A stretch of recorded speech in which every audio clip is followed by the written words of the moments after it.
Welcome to Nick Flanagan Weekly. Hello again. As I knock into the table and the computer and all this stuff, because I am a one-man production, my name is Nick Flanagan. The one-man gang. R.I.P. Jim the Anvil Neidhart. Let's get that right out of the way. Today's Monday, and I found out that a wrestler I liked died. A wrestler I liked. I don't know if I actually like him anymore. Not that I think he's bad. It's just, I'll wrestle. No, wrestling. Wrestlers were gods when I was a kid, okay? I was not raised religious. Wrestlers were gods. Deal with it. That's probably why I liked the Norse and Greece mythology so much, was because wrestlers represented the passions and the gods and a pantheon. So Jim Neidhart died. He was really good at stroking his beard and going, and he ruled. I don't know how he died. I don't know the circumstances. I just say respect to Jim the Anvil Neidhart. Respect to the entire Hart family. Stu Hart, maybe a bad guy. Bret Hart has had some problems. Best wishes to Bret Hart. This is not a wrestling podcast. This is a Nick podcast, where I tell you about my strengths, weaknesses, my journey through life as it stands right about now. And what's up right now? Well, I'm talking to you if you're listening, and I appreciate that very much. Thank you for checking out this podcast. Episode 12 already, because I'm doing 4 a week for this season, or whatever you want to call it. 4 a week, because I'm trying to bone up, get good. You know, 10,000 hours, got to get those quick.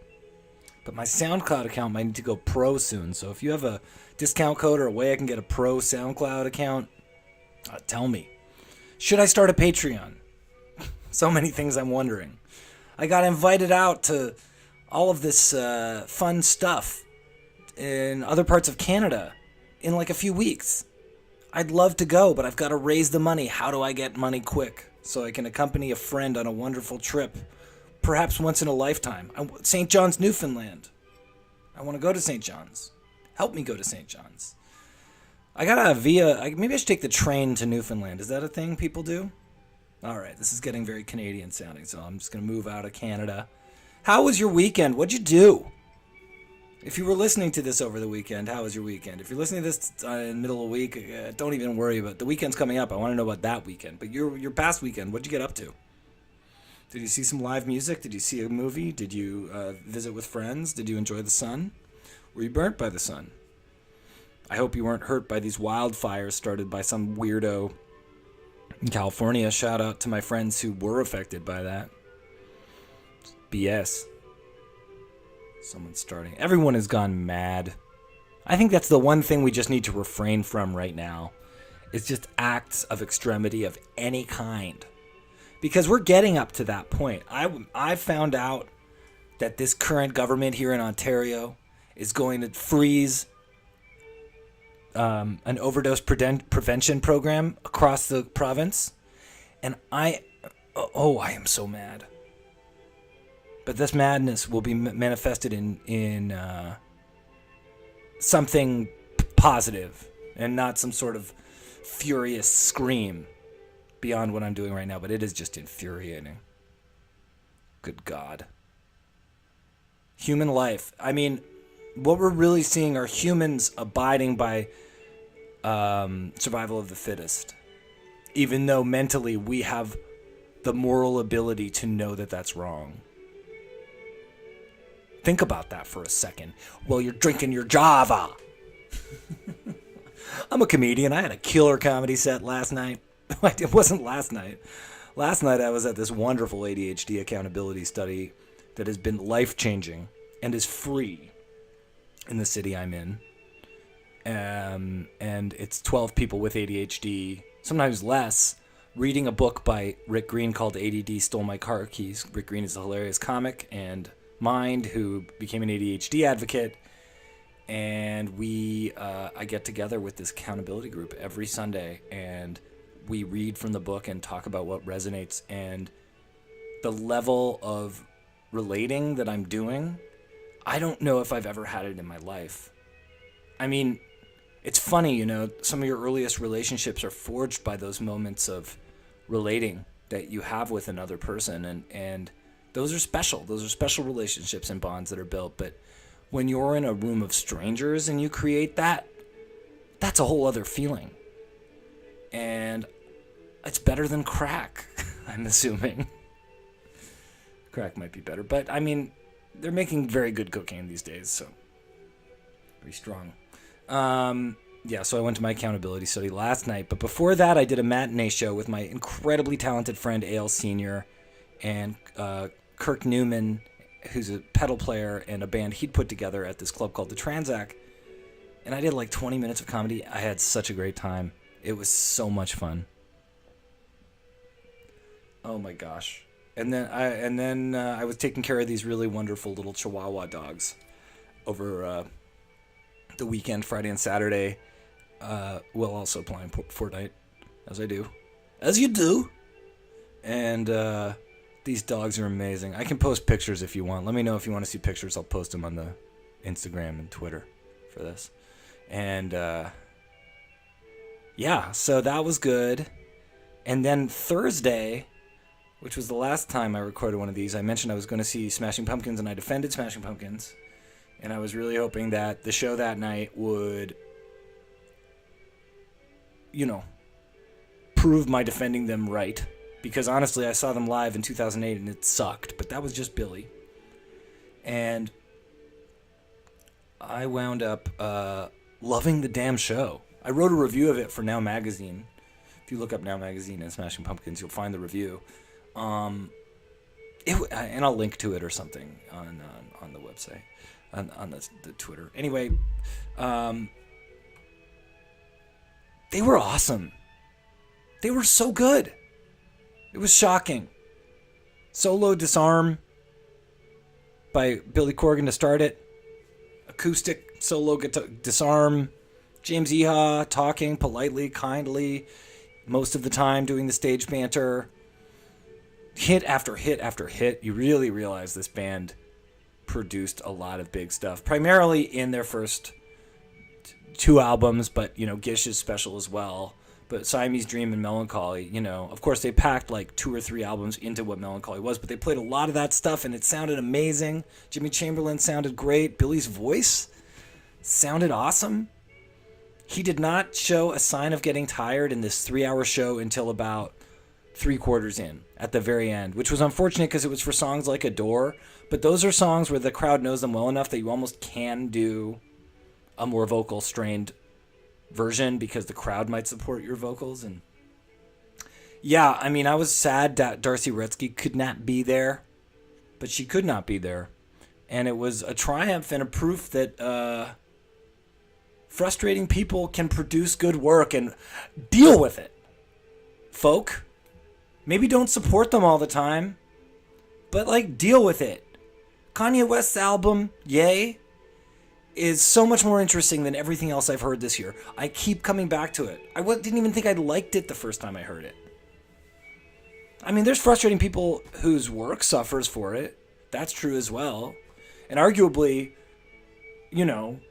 almost inarguably, Smashing Pumpkins, due to whatever was going on with Billy Corgan, have not been a relevant band in terms of their new work for some time.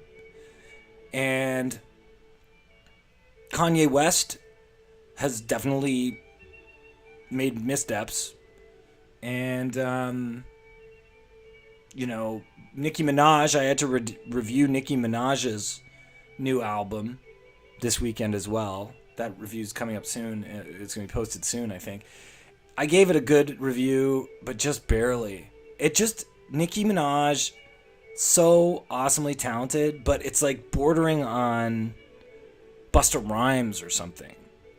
Where, the records you don't really care about most of the time. It's kind of garbage in a way. Or at least it's like the good songs are ones where she's just like, quote unquote, dumbing out. Just doing battle rap boasts about how great she is. And then the ones that kind of stink are these sort of romantic attempts that never really ring totally true to me. And they're kind of like flaccid, which is a feeling I'm very used to. Gotta unfurl. That's my mission for the next month, is I'm really going to try to unfurl myself. over the next month. Don't even worry about that reference. It's a reference to my dick. Yeah, Nicki Minaj. I mean, I want it to be good, and I think that the media saying she's got all this female competition, it's so demeaning and it's so meaningless.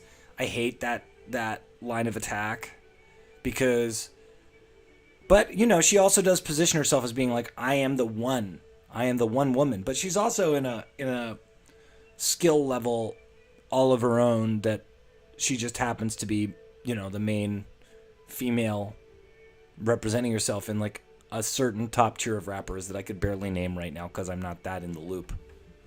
I mean, I hear some of these female rappers being named Cupcake and stuff. I haven't even checked these people out. Talking about music.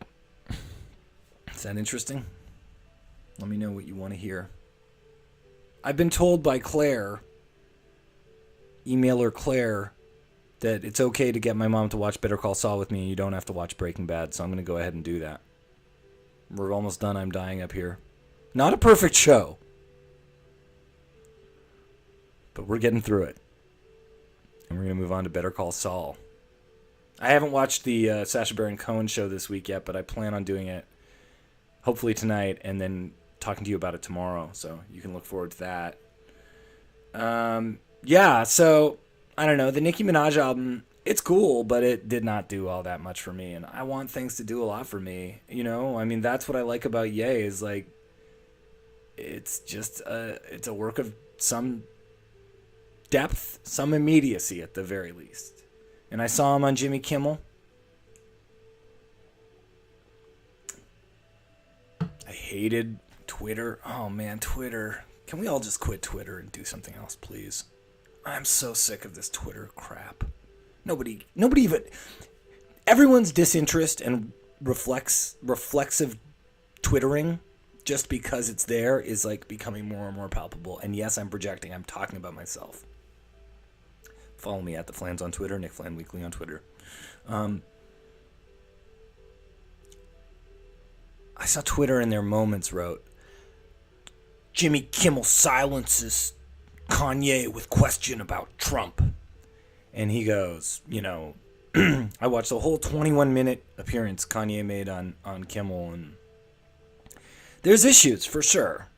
I'm not here trying to be some apologist for, you know, whoever Kanye is. He is a flawed person, unlike who? We're messed. We're a messed up bunch of people.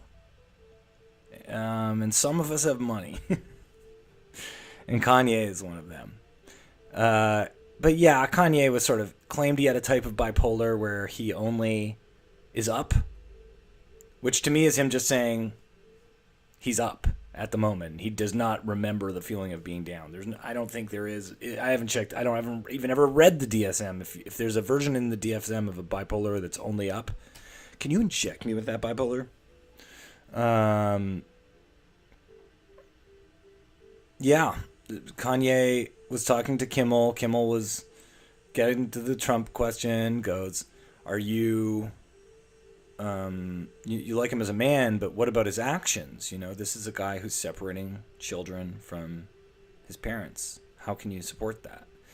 And Kanye takes a second, and Kimmel goes, "We'll be right back." And that was him stunning Kanye.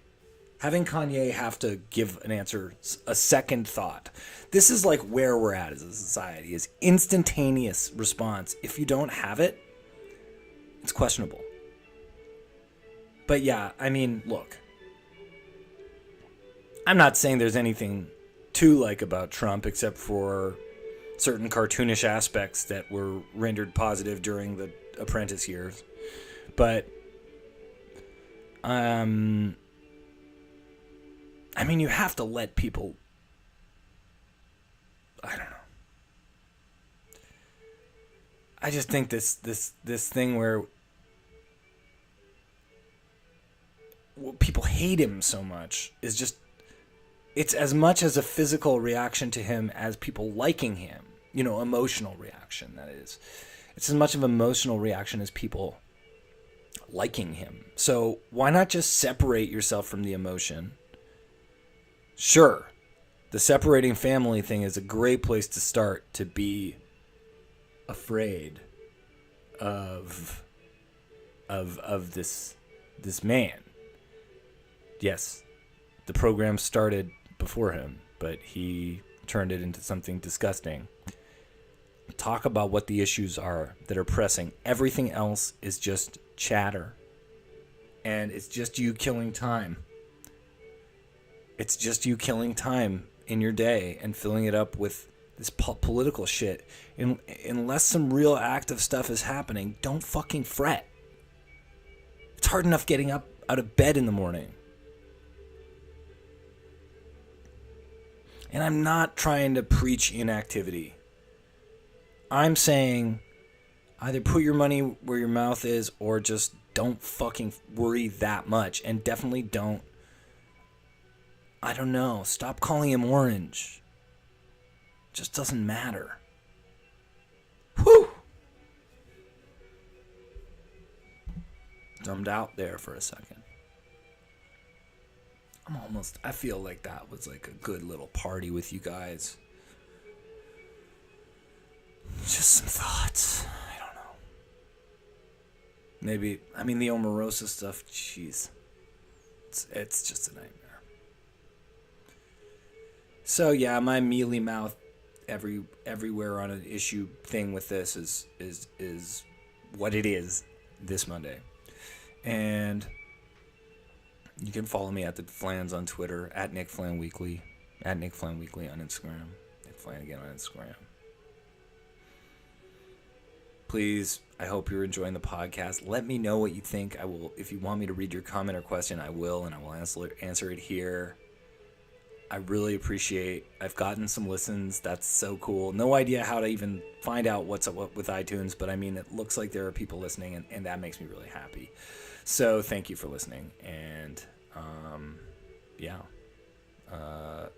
write weekly podcast, WEAKLY podcast @gmail.com if you have any questions, and have a nice day.